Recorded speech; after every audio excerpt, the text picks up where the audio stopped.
And welcome back to The Factor Uncensored. Asian Texans have been targeted in a major privacy breach. The Texas Department of Public Safety was tricked into sending thousands of their driver's licenses to a criminal base in New York City, a criminal group there. Representative Jean Wu is demanding answers tonight. State Representative Wu, how did we get in this position where we have a breach of our security here in the state of Texas when it comes to something very personal, like someone's driver's license? We're still right now trying to figure out exactly what happened. So far, we only know that just the security measures that were put in place were simply were not enough, and they were easily gamed, and people figured out how to exploit it. It was lucky that a third-party vendor noticed that all these driver's licenses were being mailed to the exact same address, and they told DPS about it. That was the only way we found out. Now, were they actually making copies of these individuals' driver's licenses physically and mailing them, or pulling them out of the system and having them mailed to a particular address? So from what I understand, basically, they had gone to the DPS website and had ordered new driver's licenses, like replacement driver's licenses, and had them sent to an address in around New York. And this, I mean, anything could be done with that. That's absolutely a huge concern. No, and the scariest thing is that if they had somebody's credit card number and they had a driver's license, a physical driver's license, they can walk into a bank and open up a bank account, open up a line of credit, take out loans, open new credit cards, all those things.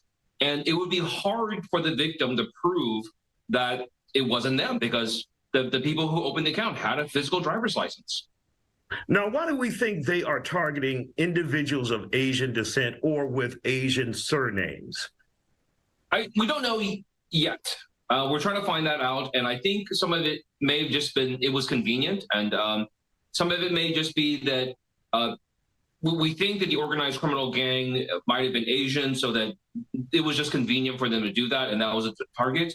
But sometimes, it's easy to target immigrants. It's easy to target immigrant communities because they think that they won't react, they won't notice, and they won't approach law enforcement about what to do. Do you guys, or will you guys, call for legislative hearings on this to figure out what happened with the Department of Public Safety and Motor Vehicles and how this was able to happen, and how they should put measures in place to ensure this kind of thing never happens again? Well, we're already having those hearings right now in appropriation. This actually came out and there was a very long discussion in the appropriation subcommittee in these last few days. And it was because of those hearings that finally DPS relented and said that they were going to issue notices to all the victims.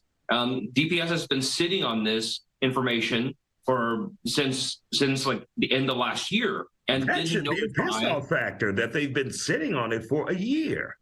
Yeah, and if you're a victim of this, you need to know immediately, so you can contact your bank and say, hey, you need to go out there and check and see if somebody's open credit in your name or anything like that. And by them sitting on this for months, people may have lost the ability to go stop this and defend themselves. Right now, DPS needs to own up to this and go and spend every effort they can to help these victims, make sure to clear their names and make sure that they're held harmless. Would you advise anyone out there who may could potentially be a victim to check their credit reports to see if they have new accounts that may have popped up, especially stuff out of New York City or anywhere in the country? Absolutely. I think it would be prudent for anybody that you think you might be in this target to go and check a credit score, check what's been done in your name. DPS says that they will notify victims this week of about the 2,000 plus victims who actually had their cards mailed to that address. They attempted to do this for many, many more people, but I think only about 2,000 people had their cards sent to this address, sent to this criminal group. Those ones are the primary ones in danger. I could be, I mean, frankly, I could be in that list. I don't know yet. And so we want DPS to let the victims know fast. Don't dawdle on this.